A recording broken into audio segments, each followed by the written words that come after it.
예. 아 경영 독서 코칭 제5 주차 공부를 하지요. 해군 삼함대 263 해상 감시 운용대 장병 여러분, 잘 계시죠? 예.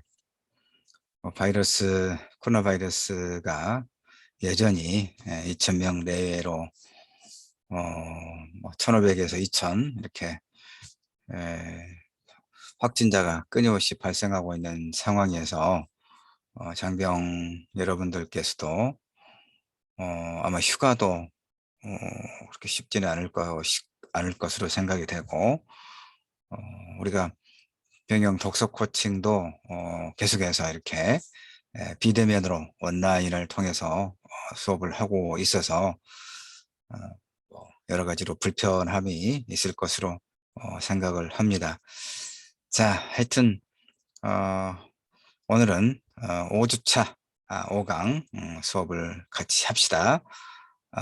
오늘 읽을 이번 주에 우리가 읽고 이야기 나눌 책은 1페이지 미술 365라고 하는 책이죠. 어, 빈센트 반 고흐부터 잭슨 플럭까지 하루에 한 페이지씩 명화 365점의 교양을 만난다라고 이렇게 이제 설명하고 있는 그런 상당히 좋은 책입니다.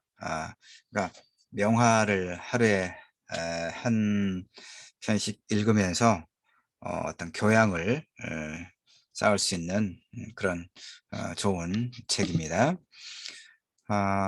이번에는 이 5주차 우리 독서 코칭은 그동안 이제 4주차까지는 1부 30분, 2부 30분 이렇게 이제 나누어서 영상을 만들어서 우리 담당관님을 통해서 여러분들이 이제 같이 보면서 수업에 또 활용을 하고 그렇게 했습니다만은 이번 5강은 1시간 연강으로 해서 해볼까 합니다. 물론 이제 우리 장병 여러분들께서는 저는 이제 1시간 60분짜리로 이렇게 마음 먹고 앉아서 만듭니다. 우리 장병 여러분들께서는 30분씩 끊어서 이제 좀 중간에 쉬시고 이렇게 또 뒷부분 보시면서 이야기 나누는 것도 얼마든지 가능하죠. 자, 이번 주 주제는 그래서 이 도서를 읽고 이제 우리가 아, 어떤 부분에 초점을 맞춰서 책을 읽고 또 이야기를 나눠볼 것인가, 이제 주제죠. 주제를 아름다운 미술의 세계를 통해서 인문학적 교양을 쌓아보자. 이렇게 담았습니다. 좀 이제 포괄적이고 추상적이긴 합니다만은 이 책 자체가 이제 그런 내용으로 이루어져 있어서 그렇습니다. 그래서 목표를 세 가지로 또 이렇게 조금 구체화했습니다. 첫 번째 보면 세계적인 미술 작품들을 감상하면서 예술이 주는 감동을 한번 느끼자 하는 것이죠. 그러니까 아, 사실은 이게 인터넷을 기반으로 한 이런 기술이 예, 발전하고 그러는 가운데 우리가 물론 이제 그 본래의 작품, 뭐 원화라고도 할 수 있겠죠. 그러니까 이제 뭐 진품이라고도 할 수 있겠고, 그러니까 본래의 그림, 음, 음, 어떤 아우라가 있죠. 어, 아우라라고 하는 어떤 그, 그 어떤 작품을 감싸고 도는 어떤 신비한 그런 어떤 뭐 느낌이랄까 분위기가 있는 것이죠. 어, 그러나 우리가 지금 이 책에서 소개하고 있는 작품들을 사실 직접 보기 위해서는 저쪽 이탈리아라든가 이렇게 유럽 지역을 여행을 가고 많은 비용과 시간을 들여서 여행을 가서 직접 직접 감상할 수밖에 없잖아요, 이런 작품들은. 물론 이제 그 복제품은 뭐 우리나라에도 이제 와 있지만 복제품에는 그 진품 본래 작품이 가지고 있는 아우라가 이제 없다 이렇게 이야기되고 있어서 그렇죠. 음. 그런데 제가 말씀드렸던 것처럼 이제 인터넷 기술이 이렇게 전 세계적으로 이제 발전해서 확산하고 또 이런 인쇄술, 고급 인쇄술도 또 발전하고 그래서 이 도판을 통해서 이렇게 책으로 엮어서 굉장히 많은 고전 명화를 우리가 편하게 책으로도 그렇고 또 인터넷으로 검색을 해서도 감상을 할 수 있는 그런 시대가 아 열렸죠. 이거 이제 사실은 그 문화예술의 어떤 뭐 대중화, 민주주의 이렇게도 또 긍정적으로 이야기할 수도 있습니다. 어쨌든 우리는 이번 시간에 이 책을 읽으면서 우선 세계적인 미술 작품들을 감상하면서 감상할 기회가 우리에게 주어져 있다고 하는 측면에서 이제 매우 어 편리하고 유용한 그런 시대다라는 얘기죠. 그래서 미술 작품들을 감상하면서 예술이 주는 감동을 느끼자는 것이죠. 예. 감상하고 그 수용하고 느낌. 두 번째는 이제 작가들이 자신의 작품에 예술혼을 불어넣기 위해서 최선을 다했을 거 아니에요? 예. 최선을 다했을 거예요. 그랬던 것처럼 어 삶의 누구라도 삶의 모든 과정에 그런 열정이 요구된다고 하는 것을 우리가 또 이해할 수 있겠죠. 이런 것을 또 이제 학습 목표로 일단 설정을 했습니다. 세 번째는 이제 이 작품을 두루 읽으면서 관심 있는 특별히 이제 또 관심이 가는 그런 작품들이 우리 장병 여러분 개개인마다 그 선호도가 또 다를 수 있을 테니까요. 관심 있는 작품의 이제 주제를 좀 확장해서 인문학적 교양을 기를 수 있다라고 하는 이런 측면에서 오늘 이제 같이 책을 읽고 이야기를 나눠 보도록 하겠습니다. 지금 이제 제가 도입부에 인사 및 진안 과정에 대한 복귀 이제 기억을 되살려서 이야기를 한번 나눠 보자 이렇게 지금 조서를 해 두었습니다. 그러니까 지금 우리가 이제5 주차 다섯 번째 독서 코칭을 하고 있습니다. 그러니까 그동안에 그 4번 오늘까지 하면 5 번인데 그동안에 이렇게 변경 독서 코칭을 저는 인제 이 선정돼 된 그 도서를 잘 읽고 학습 목표를 정하고 그 주제를 찾아내고 학습 목표를 정하고 그리고 인제 교환의 얼개를 짜고 그걸 바탕으로 이렇게 또 좀 더 상세하게 자료를 만들어서 또 인제 영상을 또 만들어서 이렇게 에 우리 담당관님께 보내고 그러면 담당관님은 인제 그 학습할 수 있는 공간에서 또 인제 우리 장병 여러분들과 함께 모여서 제가 일단 안내해 주는 이 수업 자료를 인제 시청을 하시고 어 그걸 또 전후해서 우리 장병 여러분들의 자발적인 어떤 독서 활동을 그동안에 했죠. 예. 그러는 과정에서 나름대로 인제 의미 있었던 그런 독후 활동이 몇 차례 이루어졌을 걸로 보고 또 제가 지난번 4 주차 강의 강좌 내용에서도 그런 얘기를 좀 한번 한 바 있습니다. 예. 그런 그 덕후 활동이 이 덕후 활동이 결국 인제 이 변경 독서 코칭의 가장 기본적인 목표가 병영 내에서의 어떤 그 독서 활동을 권장하고 그리고 인제 다양한 종류의 책을 읽는 데 있어서 일정하게 독서 전문가인 강사들의 어떤 안내를 참고해서 결국은 이 모두 6차례 병영 독서 활동이 마무리된 이후에 우리 장병 부대 내에서도 그렇고 우리 장병들 각 개인이 그렇고 개인도 그렇고 연속적으로 이어서 그 자발적으로 독서 활동을 할 수 있는 그런 하나의 기초를 마련하자고 하는데 가장 큰 그 취지가 있다고 우리가 이해할 수가 있습니다. 그러니까 제가 인제 만들어서 우리 담당관님을 통해서 보내는 교환과 그다음에 수업 영상들 이런 자료를 우리 장병 여러분들이 독서 활동하는데 일정하게 참고는 하지만 이건 하나의 단순한 이건 하나의 그냥 일종의 참고일 뿐이고 제가 제일 먼저 첫 번째 독서 코칭을 할 때 앞에서 인사 말씀 드리면서 말씀 나눴던 것처럼 저는 그러니까 이 에베레스트 산에 등반하는 등반은 우리 장병 여러분들이 직접 하는 것이죠. 저는 인제 그 셀파 길 안내 예 먼저 가본 그 이제 길을 가본 사람으로서 안전하고 이런 길을 안내해 주는 셀파의 역할에 머물 뿐이죠.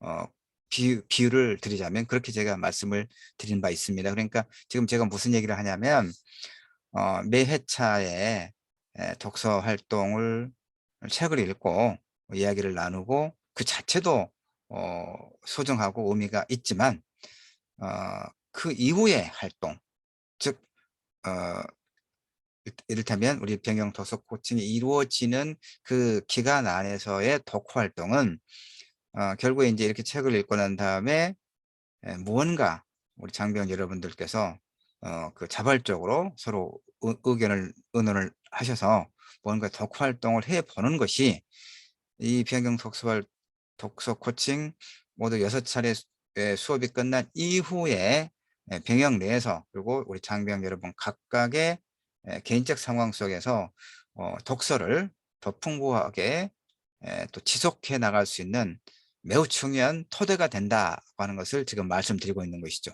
무엇이요? 독후 활동이요. 독후 활동. 알겠죠?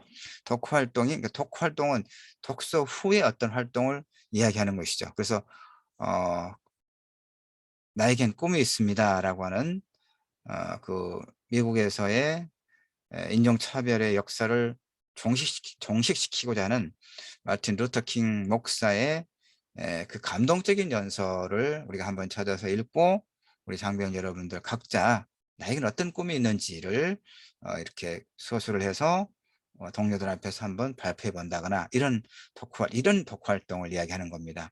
이런 독후 활동이 그다음에 그 관심 있는 책을 더 가까이 하고 이렇게 평생 우리가 책을 가까이 하면서 그다음에 사실 우리가 그 읽으려고 사 놓거나 또 선물 받거나 어쨌든 우리 서가에 꽂혀 있는 그 많은 책들이 있을 터인데 그 책들을 다 읽는 건 아니겠죠. 뭐 시간이라든가 또 어떤 취향이라든가 여러 가지 요인이 있을 것이고 또 다른 하나는 뭐냐면 책을 하나 읽어 봐야지 하고 대형 서점에 갔는데 너무나 책이 많은 거죠.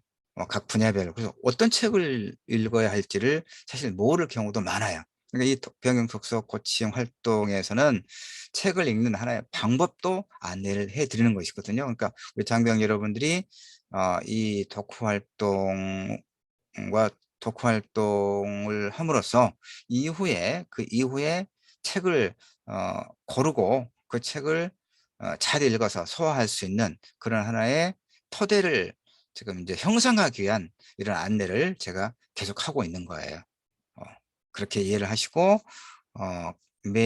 매주 매 회차에 이 덕후 활동을 잘 이루어 나가시기를 제가 대면으로 이렇게 뵌다면 직접 좀 확인도 좀 하고 그럴 기회가 있어서 더 좋을 텐데 그러하지 못하는 상황이어서 이렇게 당부를 간곡하게 드리고 있습니다. 덕후 활동의 중요성을 이렇게 말씀드리고 있는 겁니다. 자, 그리고 인제 본격적으로 한번 또 들어가 보지요. 아 작가. 작가는 책 앞에 책 날개, 책 날개라고 하죠. 그 표지를 넘기면 나와 있죠. 예. 미술 에세이스트. 에세이를 미술 관련 에세이를 이제 전문적으로 쓰는 작가다. 이런 얘기입니다. 이와에 대해서 좀 늦게 40 살쯤에 그림에 대한 열정으로 이화여자대학교 대학원에 들어가 미술사를 공부했고, 관련된 책을 20권 이상의 미술 관련 책을 썼군요. 아주 그러니까 40 살쯤에 대학원에 들어가서 미술사를 공부했다라고 하는 것은 굉장히 우리에게도 굉장히 자극이 되는 그런 이 작가의 캐리어죠. 예, 마흔이면 인제 흔히 무언가를 새로 시작하기에는 너무 늦은 나이, 혹은 너무 버거운 나이라고 이렇게 생각하기가 쉽죠. 그래서 두렵죠. 40 살쯤 돼 가지고 뭔가를 새롭게 시작한다거나 하는 것이 매우 두렵죠. 가 보지 않은 길이기 때문에. 그런데 일단 이 김영숙 선생은, 이 책의 저자는 또 40 살쯤에 이렇게, 예, 미술에 대한 공부를 해서 그 이후에 이렇게 열정적으로 활동을 하고 있고, 관련된 책도 많이 펴냈고, 그래서 또 그중에 한 권인 이 책을 우리가 독서 코칭 시간에 같이 읽고 그 내용을 확장해서 보고 있습니다. 이 책은 이제 구성이 이렇게 돼 있더라고요. 굉장히 편하게 돼 있습니다. 그러니까 월요일부터 일요일까지, 예, 월요일, 화요일, 수요일, 목요일, 금요일, 토요일, 일요일 이렇게 매주, 그러니까 월요일은 작품, 예, 계속 돌아가는 거죠. 이렇게 일주일 단위로, 예, 작품, 반드시 알아야 할 교양, 필수, 명화를 쫙 보여주고 설명을 하고 있고, 그다음에 화요일은 미술사에 대해서, 어인시 미술부터 근대 미술까지 미술사의 어떤 결정적인 그런 장면을 포착을 해서 또 설명하고 있고, 수요일은 화가를 중심으로 미술사의 한 획을 그었거나 인상적인 삶을 살았던 예술가들의 삶을 조망하고 있고, 목요일은 이제 어떤 기법, 예, 회화 기법, 거장들이 시행착오 끝에 완성한 회화 양식과 그 어떤 기법에 대해서 설명하고 있고, 그다음에 금요일은 이 인제 이 그림들이, 그러니까 예술 작품은,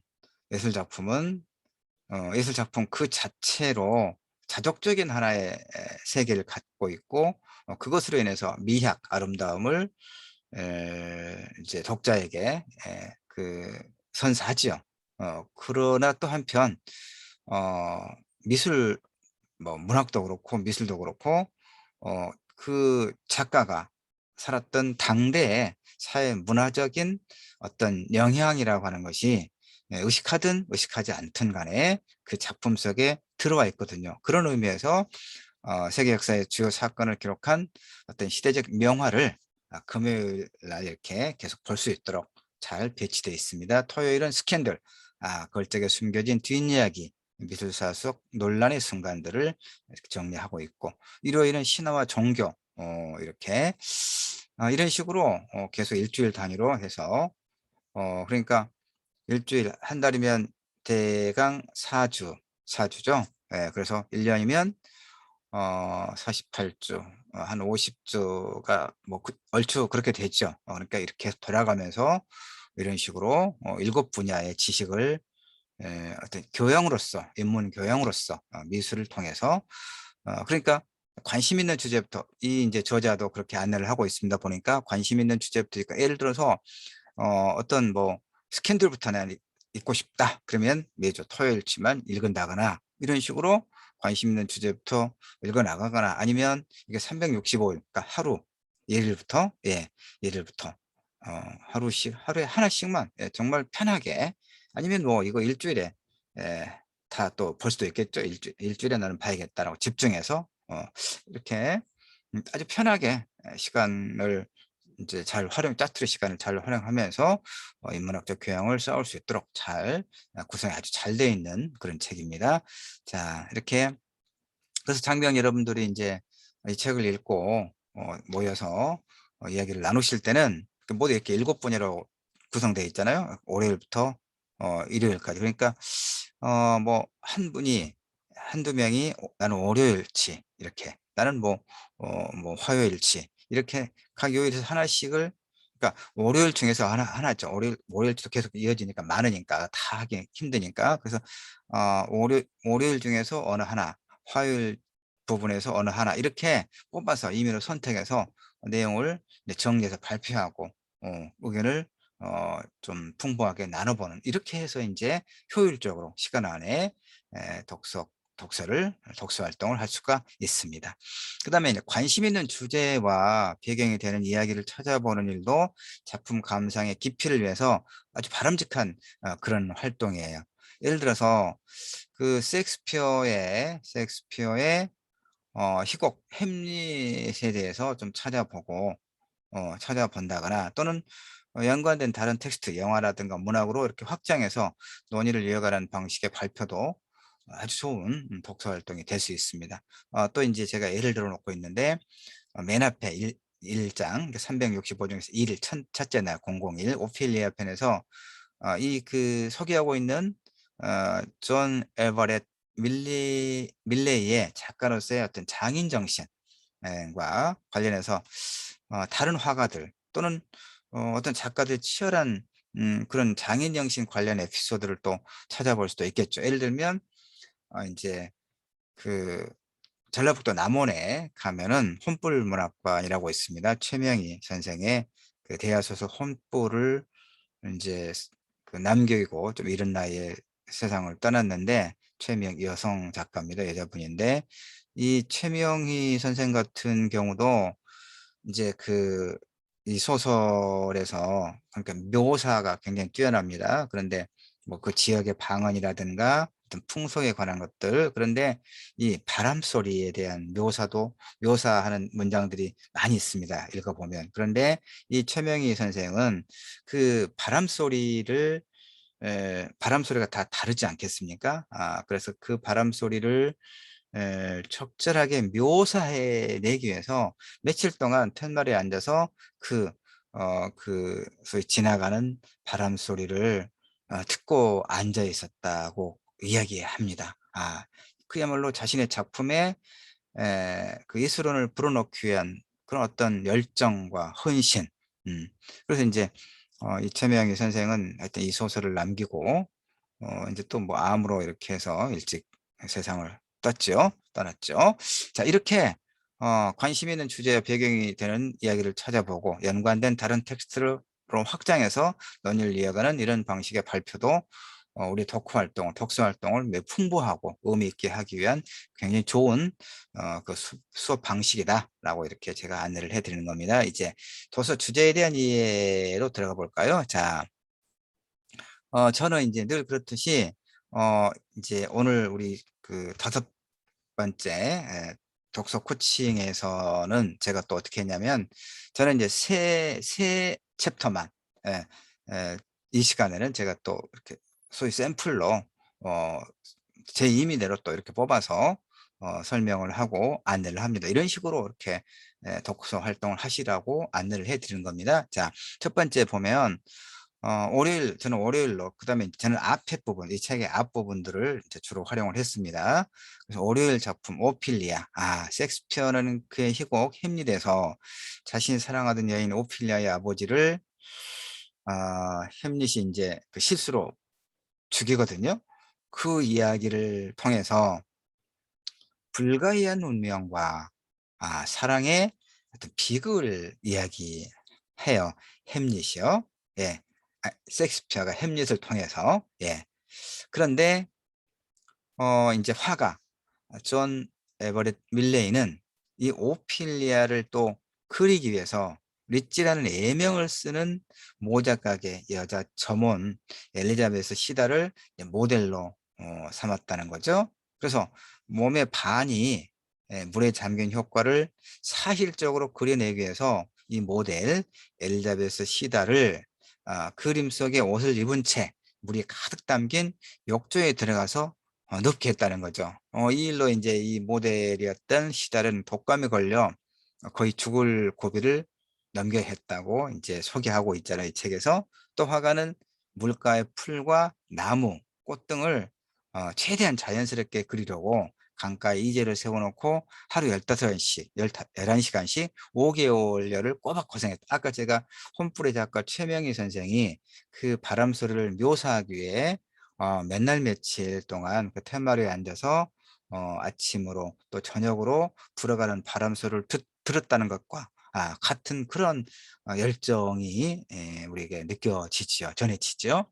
이렇게 작가들은 자신의 작품에 예술을 불어넣기 위해 남다른 노고를 마다하지 않았다. 이런 얘기입니다. 아까 제가 이야기했습니다. 최명이. 예. 그러면 이제 이 이야기를 통해서 우리의 경우에도 무언가를 이루기 위해서 그렇게 열정을 바쳤던 경험이 많이 있겠죠. 요건 좀 이따 이제 내면화 시간에 또 다시 한번 설명을 하고 안내를 하겠습니다. 이 그림을 우리가 책에서 뭡니까? 오피리아 그 그림은 책의 맨 앞에 1번에 나와 있는데 제가 또 인터넷에서 검색을 해가지고 뒤에다가 좀 붙여놓은 게 있으니까 여기죠. 존 에버렛 밀레이가 그린 오피리아라고도 하고 이제 외국어니까 번역을 하면서 이렇게 좀씩 다릅니다. 햄릿 사막 7장 167행에 이렇게 나와 있군요. 그러는 동안 물을 빨아들여 무거워진 옷이 가리는 사람을 아름다운 가락의 노래로부터 떨어지게 하여 흑투성이 죽음 속으로 끌고 들어갔다. 그래서 이제 이 장면을 이렇게 화가가 그리기 위해서 이제 이 모델을 이렇게 고생을 시켰군요. 예. 네, 감기에 걸려 죽을 뻔했다고 하지 않습니까? 예. 모델도 그렇고 또 화가도 그렇고 이 자신의 작품에 예술을 불어넣기 위한 어떤 열정 이런 것이 세계적인 명화로 이제 남겨졌다는 것이죠. 자, 또 앞으로 쭉 올라가서 그래서 햄릿을 이제 아까 제가 그 독서 활동에서 이렇게 그러면 이제 우리는 이제 이 첫 번째 그 그림에서 오피리아라고 하는 그림에서 이 그림을 제대로 이해를 하기 위해서는 셰익스피어의 희곡 햄릿에 대해서 조금 공부를 해야 된다는 얘기죠. 찾아서 뭐 인터넷 찾으면 굉장히 또 많이 그 안내가 되고 있기 때문에요. 이 책에서는 이제 간략하게 소개하고 있으니까 내용을 좀 더 이렇게 찾아서 읽어보면 이 그림에 대한 이해라든가 감상이 더 깊어질 수가 있지 않겠습니까? 그 다음에 햄릿과 그러면 우리가 그 죽느냐 사느냐 그것이 문제로다 이런 그 말로 굉장히 이제 기억에 남아 있고 그렇습니다. 그러니까 이것으로부터 사실은 햄릿형 인간과 돈키호테형 인간으로 또 인간의 어떤 성격 유형을 또 이제 나누어서 이렇게 이야기하는 경향이 또 많이 있어요 보면. 그러니까 창백하고 우울한 가운데 우유부단하고 또 어떤 일을 쉽사리 결정하지 못하는 그런 어떤 그 내성적인 사색형의 인물을 햄릿형 인물이라고 하죠. 돈키호테는 세르반테스 소설 돈키호테는 이렇게 풍차를 향해서 이렇게 돌진하는 그런 좀 망상가 그러니까 생각보다는 행동이 앞서는 그런 그 인간의 어떤 성격 유형을 돈키호테형 인간이다라고 이렇게 이야기하죠. 자, 햄릿에 대해서 조금 더 이제 알아보도록 합시다. 그러니까 이제 영국의 그 세계적인 대문호 셰익스피어의 다섯 오막으로 구성된 비극인데 이제 셰익스피어는 워낙 그 영국에 이제 그 영국 사람들이 이 셰익스피어를 얼마나 이제 그 가치 있게 여겼는지 그 인도를 영국에서 오랫동안 또 식민 지배를 했잖아요. 그런데 이제 그 사람들이 말하기를 식민지 인도와도 바꾸지 않을 그런 이제 자랑스러운 작가다라고 영국 사람들은 생각했다는 거죠. 인도 사람들 들으면 너무 화가 나겠죠. 그만큼 이제 그 아니 셰익스피어는 영국의 어떤 보물 같은 그런 작가다 이런 얘기입니다. 그런데 햄릿의 이제 4대 비극 오셀로, 리어왕, 맥베스, 그다음에 햄릿 이 네 가지 4대 비극 중 하나로 꼽힐 만큼 다 유명하죠. 특히 햄릿의 이런 사색적 성격은 좀 우유부단하기도 하고 어느 면에서 보면 19세기의 낭만주의적 어떤 그 문해사조에서 더욱 높이 평가돼서 셰익스피어의 어떤 대표작으로 또 간주하고 있는 그런 작품입니다. 줄거리를 조금 저도 이제 찾아서 이렇게 좀 정리를 해놨습니다. 자, 덴마크의 왕이 갑자기 죽은 후에 왕의 동생인 클로디어스가 왕위에 오르고 얼마 지나지 않아 이제 선 왕의 왕비, 그러니까 형수죠. 이를테면 거투르드와 재혼했다는 얘기입니다. 갑작스러운 부왕의 죽음과 어머니에 대한 원망에 사로잡혀 있는 이 왕자 햄릿은 뭔가 이제 아버지 죽음에 대해서도 의혹이 있는 거고, 어머니는 또 일종의 어떤 배신감을 느꼈겠죠, 어머니에 대해서는. 그래서 햄릿 왕자는 밤마다 궁 초소에 선왕, 부왕, 죽은 아버지, 선왕의 망령이 나타난다는 말을 이제 듣게 돼요.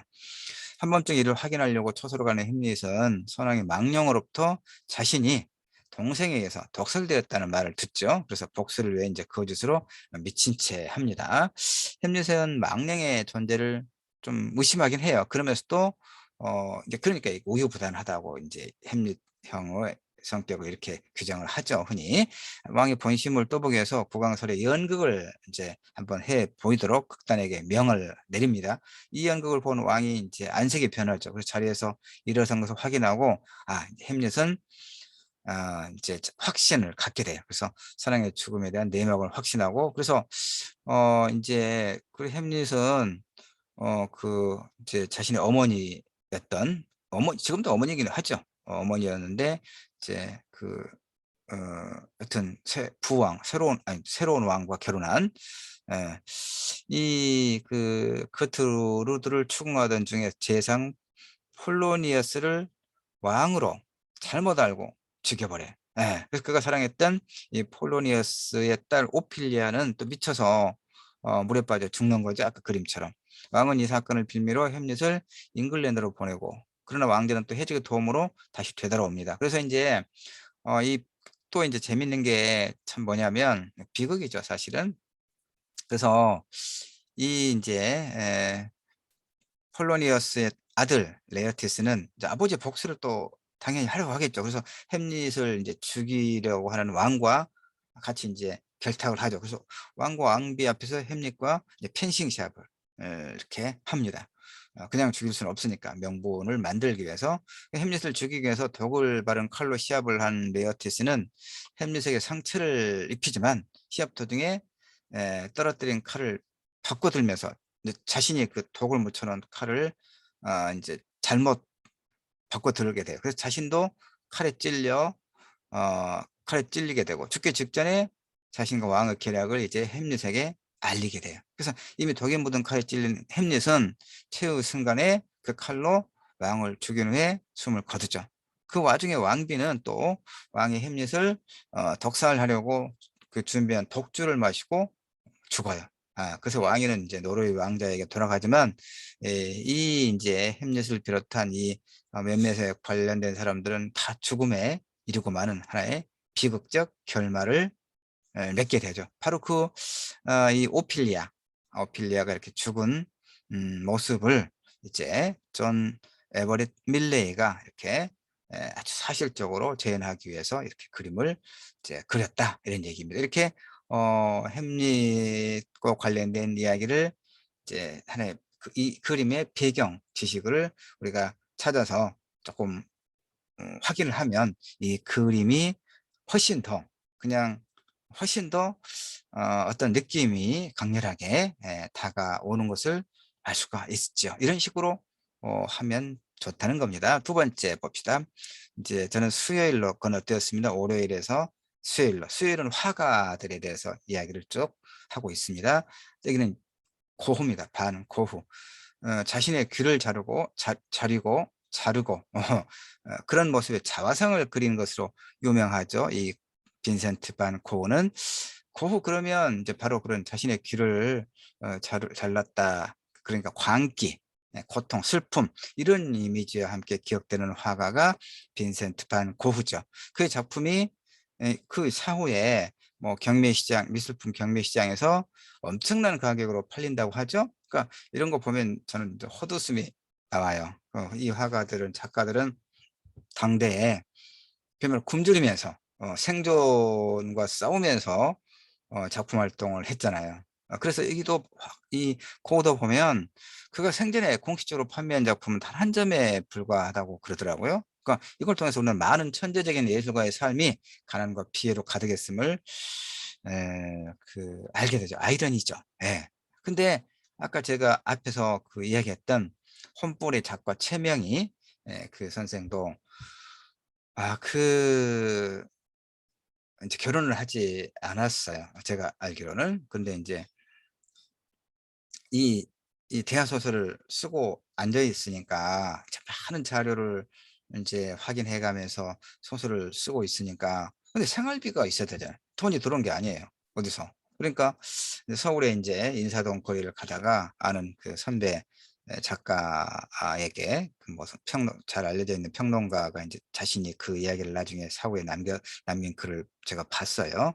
이름도 알지만 굳이 이름은 말하지 않겠고요. 하여튼 그 이제 그 보자마자 이 최명희 선생이 소설가가 선배 나 밥 한 그릇 술 한 잔 밥 한 그릇 사줘." 하고 배가 고파 죽겠어 하고 인제 이렇게 눈물을 흘렸다고 하더라고요.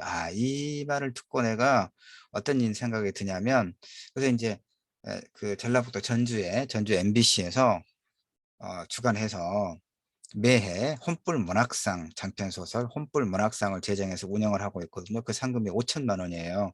그런데 물론 인제 그 혼불 최명희 선생의 그런 작가로서의 예술혼을 기리고 그러기 위해서 인제 굉장히 의미 있는 일을 해요.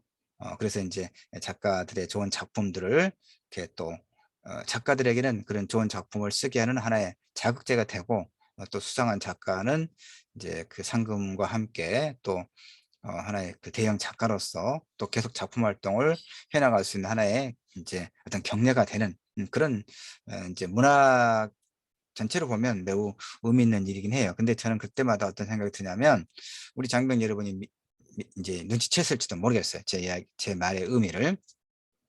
이거였어요. 제가 늘 드는 생각은 그 작가가 죽은 후에 그 작가를 기리기 위해서 5천만 원이나 주는 상금을 매해 5천만 원을 주면서 그것도 의미는 있지만 그 작가가 좀 살아 있을 때 밥 굶지 않고 상작 활동에 전념할 수 있는 그런 어떤 관심과 배려가 좀 있었으면 '얼마나 좋았을까.' 하는 생각을 늘 합니다. 자 그래서 코우도 살아생전에는 그렇게 이제 그런 어떤 슬픔과 광기와 고통 또 가난의 그런 삶을 살았죠. 근데 그 이후에 인제 돈 많은 사람들의 이런 수십억 수백억 작품 하나가 뭐 수억 원 수십억에 팔린다는 이야기를 들으면 이게 정말 그 잘 공감이 안 돼요. 일단 그런 건 좀 있습니다. 자 그건 그렇고요. 그다음에 인제 이 자화상도 제가 그 인터넷에서 고흐의 자화상 저쪽은 예. 자 그런데 인제 우리가 한번 생각해 볼 내용이 인제 이 부분과 관련해서 왜 화가들은 자화상을 그린 화가들이 많거든요. 근데 자화상은 어떤 의미일까? 그들에게 그러니까 자화상은 어떤 의미였을까? 그다음에 자화상을 남긴 화가들은 고흐만 있는 게 아니겠죠. 한번 이 책에도 좀 안내를 하고 있고 또 우리가 검색해서 띄어쓰기 안 됐습니다. 검색해서 띄어쓰고 비교해 보는 것도 굉장히 흥미있는 덕후 활동이 되겠죠? 그러니까 고흐의 이 자화상을 보면서 고흐 말고도 또 자화상을 썼던 그렸던 이런 작가들 그리고 자화상은 작가에게 어떤 의미였을까를 한번 추론해서 서로 이야기를 나눠 보는 것 이것도 좋은 덕후 활동이 되겠죠. 좀 더 이것도 내일미나 때 제가 조금 더 안내 드릴 내용이 있습니다. 자 그다음에 이제 토요일로 넘어갔습니다. 스캔들. 스캔들 수잔 발라동과 그녀의 여인 에릭 사티에 대한 이야기를 이제 쭉 하고 있죠. 수잔 발라동은 이제 여성입니다. 사생아로 태어났는데 15살 때부터 모델 일을 하다가 인제 몽마르트의 그 화가들의 마음을 이제 사로잡았던 모양입니다. 그래서 르누아르가 그녀를 사랑해서 여러 차례 화폭에 다 먹고 마리 끌레망틴이라는 본명 대신에 수잔이라는 이름도 지어 주고 당시 화단의 대가인 드가에게 소개해 주기도 했다고 하죠. 그래서 특히 인제 여기서 보는 것은 작곡가 에릭 사티는 19세기 파리의 가난한 음악가였어요. 그런 몽마르트 카페에서 피아노를 치던 가난한 그야말로 무명 음악가였죠. 그런데 그런 그에게 누가 이제 거듭도 보지도 않는 그런 무명의 음악가였는데 일생에 단 한 번의 사랑이 찾아옵니다. 거리 여인 화가들의 모델 수잔 발라동을 만난 거예요. 그래서 그런데 수잔 발라동에게 에릭 사티는 연문을 남긴 수많은 그 남자들 중에 그냥 하나였을 뿐이에요. 그녀는 당시 르누아르, 드가 앙리 등 아주 유명한 화가들의 모델이면서 그들의 연인이었단 말이에요. 술집에서 그녀를 처음 만난 날, 근데 이 에릭 사티는 무명의 작곡가 에릭 사티는 그녀에게 반합니다. 그래서 하룻밤까지 보낸 후에 아주 급격히 사랑에 빠지게 돼요. 그래서 사티는 그녀에게 청혼할 만큼 그녀에게 반하고 사랑했다는 얘기죠. 그러나 이제 6개월간의 이제 열렬한 연애를 하는데 뭐 동거도 한 모양입니다. 보니까. 그런데 두 사람은 사소한 말다툼 끝에 그 관계가 끝나요. 그래서 수잔 발라동이 떠나버린 후에 에릭 사티는 그녀와 함께 묵었던 자신의 아파트에 30여 년 동안 단 한 사람도 아무도 들이지 않았다는 거죠.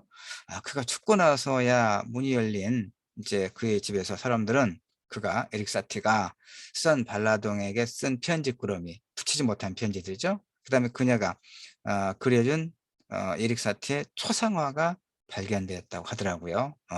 그 살아생전 가난에서 벗어나지 못했던 이 작곡가는 진심을 다해 사랑했지만 떠나버린 여인을 잊지 못했죠. 그래서 또 난 너를 원해라고 하는 곡을 남겼는데 정말 스캔들로 분류하기엔 너무 가슴 아픈 사랑 이야기죠. 이거 스캔들이라고 해놓으니까 좀 스캔들 그런 거에 좀 부정적인 어떤 함의가 들어있긴 합니다만 이건 정말 어떤 가슴 아픈 사랑 이야기라고 해야 될 것 같아요. 그래서 제가 또 그 에릭 사티의 왈츠 곡인데 난 널 원해라고 하는 이 곡을 좀 찾아서 들어보기도 했어요. 지금 들어볼 수 있을지 모르겠습니다. 잘 안 되군요. 예, 안 됩니다. 아이고, 예. 자, 그 다음에 이제, 이게 이제 제가 인터넷에서 찾아봤습니다. 이게 에릭 사티의 이제 사진이라고 할까? 예. 그리고 이것은 책에 있죠. 그러니까, 이 누굽니까? 수잔 발라동이 에릭 사티를 이제 그린, 예, 초상화.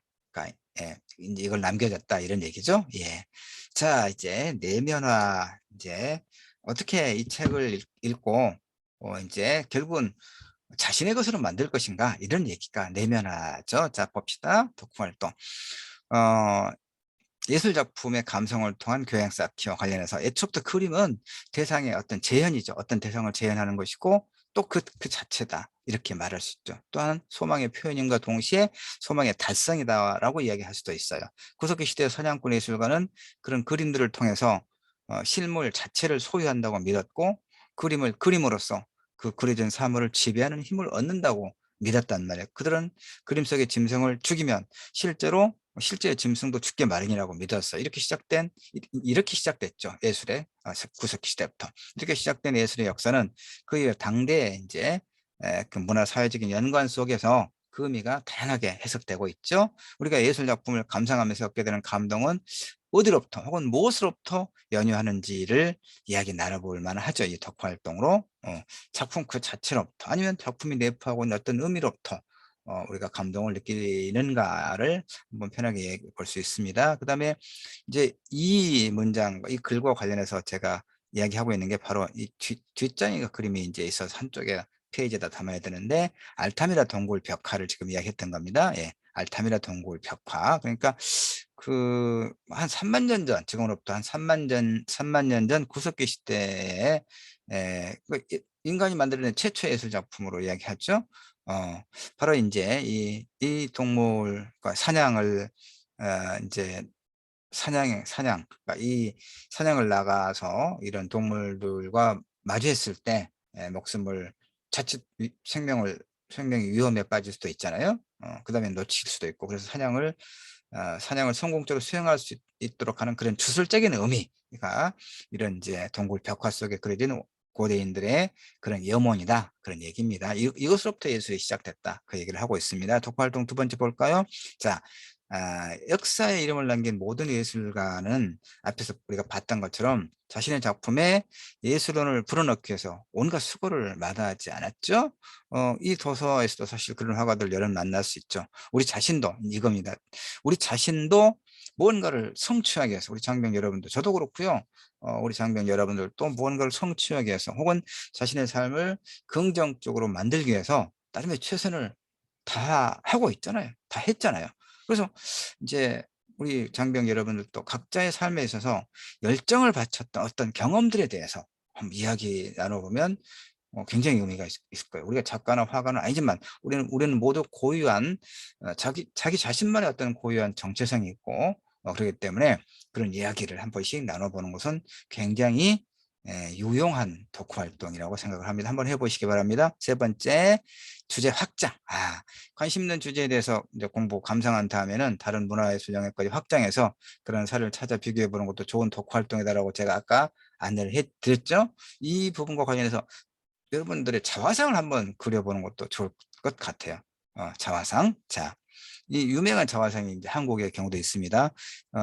좀 무섭게 생겼습니까? 굉장히 세밀하죠. 자, 조선 후기 문인이면서 화가의 윤두서입니다. 아주 유명하죠. 윤두서. 종이에다가 얇은 채색으로 그린 세밀한데, 에, 어, 국보 240호로 지정이 되어 있습니다. 고선 윤선도의 증손자이면서 다산 정야경의 외증조부라고 합니다.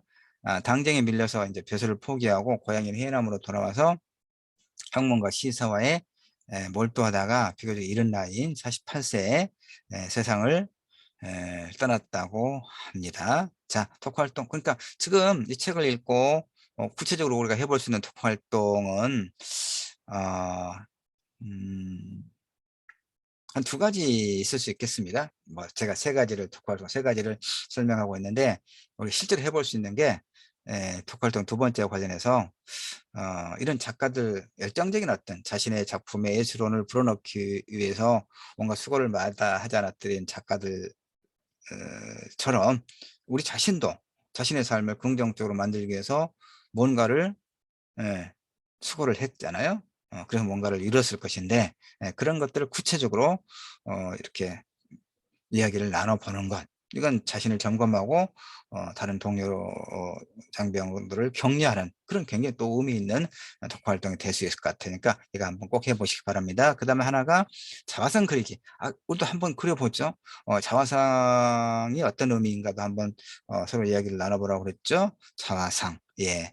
세밀하게 한번 그려보거나 아니면 이제 자화상 그리려면 자기 사진을 보고 요즘은 뭐 근데 스마트폰을 이제 그 근무 시간을 아마 보시기 어려울 테니까 그러면 앞에 앉은 혹은 옆에 앉은 그 동료 장병의 그림을 그건 자화상은 아니겠군요. 초상화가 되겠고 자화상을 한번 그려봅시다. 자화상. 예, 이것도 이제 독후 활동을 해서 전시를 하고 나중에 또 결과물을 한번 보도록 그렇게 해보죠. 자, 이제 마지막. 예, 마지막. 지금 뭐 거의 50분 좀 돼가지고요. 이제 마무리를 좀 해보도록 하겠습니다. 관련 도서를 소개하겠습니다. 굉장히 그 좋은 책이 있습니다. 아르놀트 하우저가 쓴 문학과 예술의 사회사라고 해서 4권짜리거든요. 4권짜리. 지금 제가 이제 인터넷에서 다운받은 이 책은 개정 중보판이어서 개정판입니다. 그래서 이제 조금 최근에 이제 펴낸 2016년에 다시 펴낸 책인데 제가 가지고 있는 것은 초판본이어서 이제 글씨도 빡빡하고 그런데 굉장히 그야말로 그 예술이 지금 이제 이 책의 제목에서 알 수 있는 것처럼 문학과 예술의 사회사라고 했잖아요. 그러니까 예술이라고 하는 것이 시대와 그 사회 관계 속에서 빚어진 산물이다라고 하는 그런 예술 사회학의 관점 속에서 아까 제가 이야기했던 고대인들이 그 원시인들이 동굴에 그린 그 벽화로부터 시작을 해서 그 벽화 최초의 예술이라고 할 수 있죠. 물론 이제 우리가 예술이다라고 했을 때의 그 어떤 예술에 대한 어떤 아름다움이라고 하는 미학이라고 하는 그런 본질로서의 예술 개념은 그 시대에는 없었죠. 아까도 얘기했던 것처럼 그 삶과 생활과 연관된 그런 예술 활동이었어요. 그러니까 그 고대인들은 그걸 예술이라고 하지 않았겠죠. 예술이라고 하는 개념도 사실은 없었겠지만, 그러니까 아까도 얘기했지만 어떤 주술적인 세계, 그 뭔가 동물을 그림으로써 그 동물을 내가 소유했다는 그런 어떤 주술적인 생각들, 그리고 그 들소를 그려놓고 창을 꽂거나 화살을 뭐 돌 화살이었겠죠. 뭐 그렇게 해서 이제 그런 그림을 동굴에 그렸다는 것은 결국은 사냥을 나가서 그런 이제 동물을 사냥하는 데 있어서 어려움이 없이 사냥을 잘할 수 있도록 하는, 그다음에 두려움도 없고, 그리고 또 몸을 다치지 않게 하는 그런 어떤 주술적인 그 소망이죠. 사냥과 관련된 그런 소망들이 그런 그림들에 들어있었다라고 볼 수 있죠. 그러니까 생존과 관련되고 삶과 관련된 것으로부터 원시 미술은 시작된 거죠. 예술은 바로 그런 측면에서 문학과 예술의 사회사가 바로 그런 고대 미술로부터 현대의 미술까지 또 문화까지 연관해서 이렇게 설명하고 있는 굉장히 교양 필독서로 이제 널리 알려져 있는 좋은 책입니다. 나중에 부대 내에서 이제 구입해서 볼 수 있으면 여건이 된다면 그렇게 하면 좋겠고요. 이제 우리 장병 여러분이 개별적으로라도 이런 책들을 이제 좀 읽을 수 있으면, 소장해서 읽을 수 있으면 정말 좋을 것 같아. 그래서 제가 관련 도서로 이렇게 안내를 해드립니다. 자, 마무리를 하죠. 다음 차시, 이제 마지막입니다. 다음 차시가 6차시인데, 다음 차시는 그 제목이 제목은 개떡 같은 기분에서 벗어나는 법이다라고 되어 있습니다. 예. 이 책은 그러니까 소개를 하면, 자료를 찾아 소개를 하면, 더 노력해봐. 네가 먼저 바뀌면 돼. 긍정적으로 생각해. 이런 기존의 자기 개발서의 통념을 배제하고 더 나은 삶으로 가기 위한 실천적이고 현실적인 행동 방안을 제시하고 있는 그런 책이다라고 되어 있습니다. 자기 자신에게 연민을 가질 것, 거절할 때는 굳이 변명하지 말 것, 삶에서 일어나는 불행을 내 탓으로 돌리지 말 것, 게으름뱅이처럼 한번 살아볼 것, 지나치게 너무 열심히 해서 스스로를 소모한다는 그런 느낌을 갖지 않도록 할 것, 이런 얘기죠. 쉽게 이룰 수 있는 현실적인 기대치를 설정할 것. 너무나 이렇게 에, 너무나 높은 목표를 설정해 놓으면 좌절하기가 쉽다는 얘기죠. 그러니까 현실적인 기대치, 쉽게 이룰 수 있는 현실적인 기대치를 설정하고, 이렇게 그러니까 몹쓸 감정에 빠져서 셀프 디스를 일삼는 사람들에게 그러지 마라 라고 이렇게 이야기해 주는 이런 것들이 좀 통쾌하게 그 제목처럼 개떡 같은 기분에서 벗어날 수 있는 다양한 이야기들을 우리에게 해주고 있습니다. 안드레아 오원이라고 하는 사람의 글이고, 김고명 선생이 옮겨서 글담 출판사에서 펴냈군요. 2019년에 이제 다음번 마지막 그 도서가 되겠습니다. 예, 이제 나머지는 지금 이제 이 책이죠. 개떡 같은 기분에서 벗어나는 법. 예, 마무리가 인사입니다. 예, 큰 뭐 1시간 가까이, 오늘 도서 1페이지 미술 365라고 하는 이 도서와 관련해서 이 책의 그 내용들이 어떻게 구성이 되어 있고, 이 책의 내용들이 우리에게 어떤 그 즐거움과 유익함을 주는가, 그리고 바로 그 즐거움과 유익함을 더 배가하기 위해서 우리가 어떻게 독서 활동을 해야 하는가, 그런 다음에 책을 읽고 난 다음에 독후 활동은 무엇을 해볼 수가 있겠는가 와 관련해서 여러분에게, 우리 장병 여러분들께 안내를 드렸습니다. 자, 이렇게 해서 병 독서 코칭 제5강 5번째 시간은 뭐 한 5분, 한 55분 정도 됩니다. 이 정도까지 해서 마치도록 하겠습니다. 감사합니다.